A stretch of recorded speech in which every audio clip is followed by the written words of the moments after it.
भारत एक कृषि प्रधान देश है, ऐसा मैंने एक दशक से ज़्यादा वक्त पहले स्कूल में पढ़ा था, जहाँ कृषि विज्ञान यानी एग्रीकल्चर साइंस पढ़ना मैंडेटरी था। कक्षा 8 के बाद पता चला कि कृषि विज्ञान का डेली लाइफ में उतना ही रोल है जितना साइकोलॉजी की स्पेलिंग में पी का। खैर, मेरा बचपन तो बीत गया, लेकिन T20 वर्ल्ड कप अभी आने वाला है और इसके लिए टीम इंडिया का सिलेक्शन हो गया है। और इस सिलेक्शन के बाद से ही सोशल मीडिया पर हंगामा मचा हुआ है, तमाम तरह की बातें हो रही हैं। कुछ प्लेयर्स के टीम में होने पर सवाल हैं तो कुछ के ना होने पर। इन बहसों में तमाम ऐसे पॉइंट्स हैं जिन पर सही में विचार होना चाहिए। ये दिलचस्प होने के साथ सोचनीय भी हैं, लेकिन इन तमाम बहस में कुछ पॉइंट्स ऐसे हैं जिन्हें सिरे से नकार दिया जाना चाहिए।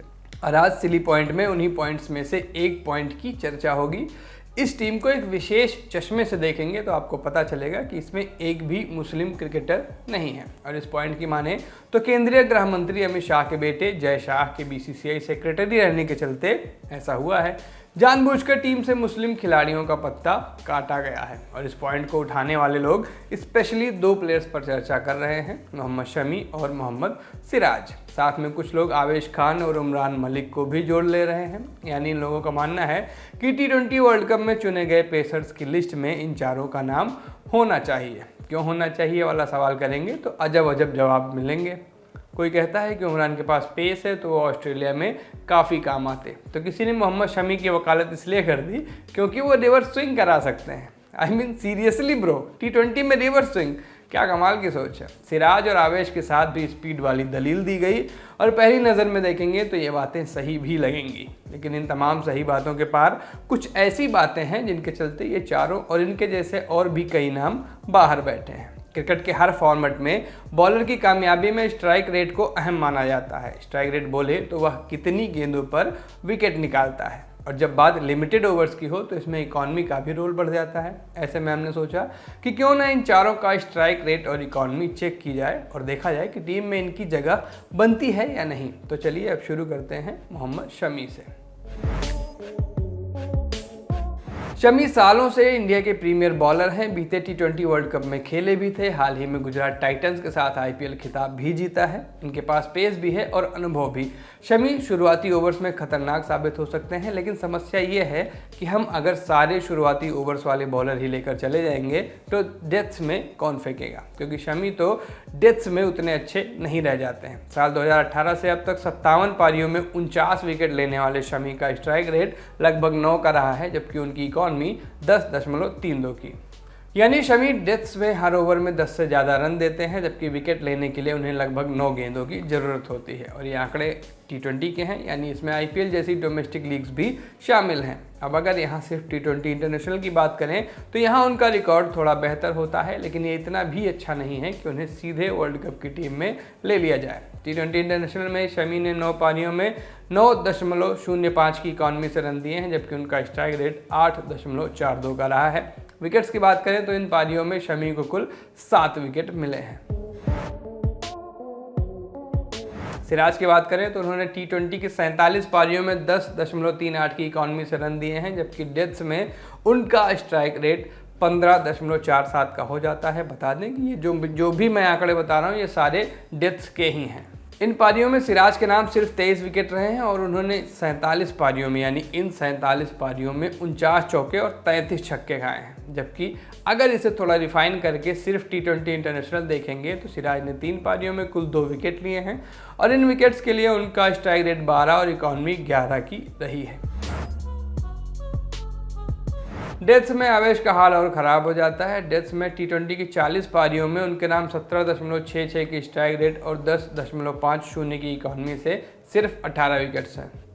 यानी डेथ्स में आवेश से बॉलिंग कराने का मतलब है सामने वाली टीम की हेल्प करना। वैसे अगर इन आंकड़ों को सिर्फ T20 इंटरनेशनल में देखें तो यहाँ आवेश 7 पारियों में एक भी विकेट नहीं ले पाए हैं। इन पारियों में आवेश ने कुल 38 गेंदें फेंकी हैं और इन गेंदों में उन्होंने 114 रन लुटाए हैं। जी हाँ, अगर ये किसी बल्लेबाज के आंकड़े होते तो ये सबसे तेज शतक में से एक हो सकता था। अब बचे उमरान मलिक, जिनके करियर का सैंपल साइज बहुत छोटा है और इसे देखें तो सारे T20 मैच की 8 पारियों में उमरान के नाम 4 विकेट है। उनका स्ट्राइक रेट 12 और इकॉनमी 10.62 की है। अब इसे सिर्फ T20 इंटरनेशनल में देखेंगे तो यहाँ 2 पारियों में उमरान ने बिना कोई विकेट लिए 13.50 की इकॉनमी से रन दिए हैं। तो ये हो गई उन 4 लोगों की बात जिन्हें टीम में शामिल ना करने पर इतना विवाद है। अब बात उन लोगों की कर लेते हैं जो इस टीम में हैं और जिन्हें टीम में शामिल करने पर ये पूरा विवाद चल रहा है। इस लिस्ट में हम जसप्रीत बुमराह को नहीं जोड़ेंगे क्योंकि उन्हें तो सभी लोग दिग्गज मानते ही हैं। तो अब बात बाकियों की और इसकी शुरुआत करेंगे भुवनेश्वर कुमार से। भुवी ने एशिया कप में 2 बार 19वां ओवर फेंका और दोनों ही बार उनको मार पड़ी, खूब पड़ी। और ये देखकर ही समझ आ गया कि ये बंदा डेथ्स के लिए नहीं बना। लेकिन ऐसा तो है नहीं कि जो जिस काम के लिए बना हो उससे वही काम कराया जाए। देश के तमाम तेज फेंकने वालों को ही देख लीजिए, टीम में मौके ही नहीं मिल रहे। खैर, भुवी पर लौटते हैं।